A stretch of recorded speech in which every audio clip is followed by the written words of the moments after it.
శ్రీ విఘ్నేశాయ నమః, శ్రీ గురుభ్యో నమః, మహాసరస్వతి నమః.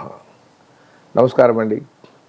ఈరోజు పవర్ ఆఫ్ న్యూమరాలజీ సిరీస్లో 2, 11, 20, 29 తేదీల్లో పుట్టిన వారు ఎలా ఉంటారు, వారు ఏం చేస్తే బాగుపడతారు, వారికి ఏ నెంబర్స్ లక్కీగా ఉంటాయి, ఏ నెంబర్స్ బ్యాడ్గా ఉంటాయి, అది ఎందుకు ఉంటాయి అని విశ్లేషిస్తారండి.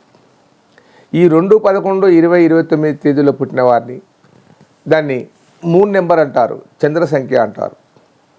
వీరి మనస్తత్వం ఎలా ఉంటుందంటే చాలా స్మూత్గా, ఎవరిని నొప్పించరు, ఎవరైనా వారిని ఏమన్నా అన్నా కానీ వారే బాధపడుతుంటారు, కానీ ఇతరులకు మాత్రం నష్టపరచరు. తల్లిని బాగా ప్రేమిస్తారు, స్నేహం బాగా చేస్తారు, భార్యను బాగా చూసుకుంటారు. కాకపోతే వీరికి ఒక క్వాలిటీ ఉంది, ద్వికలత్ర యోగం ఉంది, సెకండ్ మ్యారేజ్ వెళ్ళే అవకాశాలు ఉన్నాయి. సినిమా యాక్టర్లుగా ఉంటే మాత్రం ఈ 2 నెంబర్లో బ్రహ్మాండంగా రాణిస్తారండి. చాలామంది నేను చూశాను, సంగీత సాహిత్యాలే కాదు, వ్యాసాలే కాదు, మాట్లాడడంలో కానీ అద్భుతంగా ఉంటారు 2 నెంబర్ల వారు. దీంట్లో ముఖ్యంగా ఈ 2, 11, 20, 29 తేదీల్లో పుట్టినవారు ఫైనాన్స్ రంగంలో పనిచేయరు. వారు డబ్బులు ఎవరికన్నా ఇస్తే వారి దగ్గర నుంచి డబ్బులు తీసుకోవడానికి చాలా కష్టం.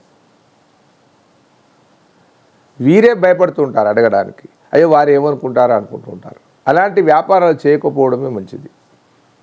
సాఫ్ట్వేర్ రంగం కానీ, విదేశాలలో జీవించడం కానీ, లేదా ఇతరత్ర ఇంకేదైనా బిజినెస్ ఉంటే చేయండి, కానీ ఫైనాన్స్ రంగం మాత్రం వీరికి పనికిరాదు. లిక్విడ్ వ్యాపారాలు, ఇంకా ఏదైనా ద్రవ పదార్థాలకు సంబంధించిన ఏ వ్యాపారమైనా, నీటికి సంబంధించిన ఏదైనా, మత్స్య పరిశ్రమైనా బ్రహ్మాండంగా పనిచేస్తుంది. చేపల పెంపకం కానీ, ఇంకేదన్నా కానీ, లాస్ట్కి వ్యవసాయమైనా పర్వాలేదు, బ్రహ్మాండంగా ఉంటుంది. కానీ మనీ బిజినెస్లు మాత్రం వీళ్ళకి బాగా పనిచేయవు. ఈ 2, 11, 20, 29 తేదీలో పుట్టిన వారి చంద్ర సంఖ్య అని చెప్పాను కదా, 2 ఓకే. మరి 11 నెంబర్, 11 నెంబర్, ఇది 2 సూర్య సంఖ్యల సంఖ్య. వీరి క్వాలిటీ వీరు కొంచెం మెత్తగా ఉండరు, గట్టిగా మాట్లాడతారు. తర్వాత 2, 9, 29, ఈ 2 సంఖ్య చంద్ర సంఖ్య, 9 కుజ సంఖ్య. వీరికి కొంచెం పవర్ఫుల్గా ఉంటుంది. రాజకీయంలో వీరు అంత పెద్దగా రాణించలేరు, ఎంత కష్టపడ్డా కానీ కాదు. ఇకపోతే ఊహాశక్తి, వీళ్ళు ఏదైనా ఇమాజినేషన్ చేసే శక్తి ఉంటుంది, కళాత్మకమైన విషయాలు ఉంటాయి. ఏదైనా పిక్చరేషన్ చేసి స్టోరీ రాయమంటే బ్రహ్మాండంగా రాస్తారు. దాంతోపాటు అల్ప సంతోషులు, ప్రతి చిన్నదానికి సంతోషపడిపోతూ ఉంటారు. భయాలు ఉంటాయి, ప్రతి చిన్నదానికి భయపడుతూ ఉంటారు. మానసికంగా స్థిరంగా ఉండలేరు. ఇది ఈ 2 నెంబర్ యొక్క ప్రత్యేకత. ఇకపోతే మనకు ప్రతి ఒక్క వ్యక్తికి తన జీవితం తన డెస్టినీ నెంబర్ పైన ఆధారపడి ఉంటుంది. డెస్టినీ నెంబర్ అంటే పుట్టిన తేదీ, పుట్టిన నెల, పుట్టిన సంవత్సరం కలుపుకుంటే వచ్చే మొత్తం సంఖ్యను డెస్టినీ నెంబర్ అంటారు. ఆ డెస్టినీ నెంబర్ కనుక వీరికి ఒకవేళ కనుక 8 కానీ అయిందనుకోండి, 5 కానీ అయిందనుకోండి, చాలా కాంట్రవర్సీగా జీవితం మొత్తం సరిగా ఉంటుంది. మరి ఏం చేద్దాం? ఈ నెంబర్ డేట్ ఆఫ్ బర్త్ అనేది మనం తయారు చేసింది కాదు, దేవుడు మనకు ఆ డేట్లో పుట్టించాడు. దానికి మీ నేమ్ కరెక్షన్ అనేది ఒకటి ఉంటుంది. మీ నేమ్ నెంబర్ కరెక్ట్గా ఉంటే ఈ 2 నెంబర్కి మ్యాచ్ అయ్యి మీ డెస్టినీ నెంబర్కి మ్యాచ్ అయింది అనుకోండి, బ్రహ్మాండంగా ఉంటుంది. ఒకవేళ అలా లేకపోతే మాత్రం జీవితంలో నిరాశలు, నిస్పృహలు, బాగా బాధలు. ఈ 2 నెంబర్లో ఉన్నవాళ్ళు వారి నేమ్ నెంబర్ను ఖచ్చితంగా కరెక్షన్ చేసుకోవాలి. యాక్సిడెంట్లకు, ప్రమాదాలకు దారితీసే అవకాశం ఉంది. వారి నేమ్ నెంబర్ కనుక, వాల్యూ కనుక ఒకవేళ 8 ఏదంటే ఖచ్చితంగా వారు యాక్సిడెంట్ కానీ, లేక ఏదైనా నష్టానికి కానీ, ఏదైనా వ్యాపారంలో లాస్ కావడం కానీ, లేదా ఒక డివోర్స్ కానీ ఏదైనా ఖచ్చితంగా జరుగుతుంటుంది. అది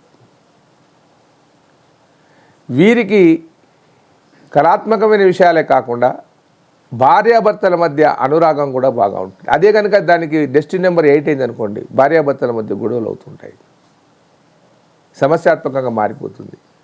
సమాజంలో స్థిరంగా నిలబడలేరు, ఏ పని పట్ల శ్రద్ధ ఉండదు. ఒకటే నెంబర్ చెప్తున్నాను, నెంబర్ 8 చెప్తున్నారు, మిగతా నెంబర్ ఇంకా కాంట్రవర్సీ. వీరు పనికొచ్చే నెంబర్స్ వీరికి 1, 4, 7, 10, 13, 16, 19, 22, 25, 28, 31. ఈ డేట్స్ వీరికి బాగా పనిచేస్తాయి.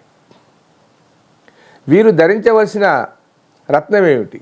మూన్ స్టోన్ కానీ లేదా ముత్యం కానీ 3.5 క్యారెట్లు ఉంగరంలో కానీ లాకెట్లో కానీ ధరిస్తే వీరికి చాలా బ్రహ్మాండంగా ఉంటుంది. ఆదివారం, సోమవారం వీరికి బాగా కలిసి వచ్చే వారాలు. వీరికి కలర్స్ లైట్ కలర్స్ తీసుకోవాలి, డార్క్ కలర్స్ వాడకూడదు. ఎంత లైట్ కలర్స్ తీసుకుంటే అంత మంచిది. వైట్ అయితే ఇంకా మంచిది. ఏ కలర్ తీసుకున్నా కానీ అది డార్క్ కలర్ వాడకూడదు, దాని ప్రభావం ఖచ్చితంగా ఉంటుంది. ఏది ఏమైనప్పటికీ వ్యాపార సంస్థలు నడిపే వాళ్ళు కానీ, విద్యార్థులు కానీ, ఇంకా ఏ బిజినెస్ చేసేవాళ్ళు కానీ వారి నేమ్ కనుక కరెక్ట్గా లేకపోయేది ఉంటే మీరు చాలా ఇబ్బంది పడిపోతారు. ఈ న్యూమరాలజీ అనేది ఏదో చూడడానికే ఇది జరుగుతుందా, ఇది ఒక అపనమ్మకమైన విషయం, ఇది జరగదు అని మీరు అనుకుంటున్నారేమో. 100కు 100% చెప్తున్నాను. నేమ్ కరెక్షన్ కనుక చేయించుకొని ఒక కర్మ పద్ధతిలో కనుక కోర్సు రాసేది ఉంటే ఖచ్చితంగా అవుతారు. నెంబర్స్కు మానవునికి సంబంధ బాంధవ్యాలు చాలా గొప్పగా ఉన్నాయి. అవి వంద మంది యొక్క జీవిత చరిత్రలు, వారి యొక్క నేమ్ నెంబర్లు, వారి యొక్క డేట్ ఆఫ్ బర్త్లు అవన్నీ పరిశీలించడానికి నేను చెప్తున్నాను. సినీ ఫీల్డ్లో అయితే అందరూ నేమ్ కరెక్షన్ చేసుకున్న వాళ్ళే, అందరూ టాప్ పోస్ట్లో ఉన్నారు. చిరంజీవి నుంచి మొదలు పెట్టుకుంటే, అల్లు అర్జున్ నుంచి మొదలు పెట్టుకుంటే టాప్ వాళ్ళందరూ, ప్రభుదేవ కూడా, లేక ఇంకా చాలామంది చెప్పాలంటే. కాబట్టి మనం ఇంత కష్టపడుతున్నాం, మనం డెవలప్ కాలేకపోతున్నాం. కారణం ఏమిటి? మనకి న్యూమరాలజీ ఏమైనా సహాయం చేస్తుందంటే ఖచ్చితంగా చేస్తుంది. లక్షలు పొడగొట్టుకుంటున్నాం, జీవితాలే త్యాగం చేసుకుంటున్నాం. మరి ఇది ఏదైనా కొత్త సబ్జెక్టా? ఇది ఏదైనా మాయగారెడా? కాదు. ఇది ఒక సైన్స్. నెంబర్స్కు మానవునికి సంబంధ బాంధవ్యాన్ని తెలియజేసేది. ఇవి గ్రహాల యొక్క రూపాలే, అందులో ఏమీ తేడా లేదు. అది ఏదో జ్యోతిషం వేరు, ఇది వేరని కాదు. జ్యోతిషానికి దీనికి చాలా సంబంధం ఉంది. కానీ కాకపోతే ఇందులో పూజలు, పునస్కారాలు ఇవన్నీ ఏమి ఉండవు. నేమ్ కరెక్షన్ చేసుకొని ఒక కోర్స్ పద్ధతిలో రాస్తే సరిపోతుంది. కాబట్టి మీకు ఏదైనా న్యూమరాలజీ కరెక్షన్ కావాలని, నేమ్ ఆఫ్ చేంజ్ కావాలనుకుంటే ఖచ్చితంగా చేసి పెడతాను. ఈ కింది నెంబర్ ఫోన్ చేయండి, మీకు ఖచ్చితంగా సహాయం చేస్తాను. దయచేసి లైక్ చేయండి, షేర్ చేయండి. ఉంటానండి, మీ ప్రకాష్ గురు ఆస్ట్రో న్యూమరాలజీ.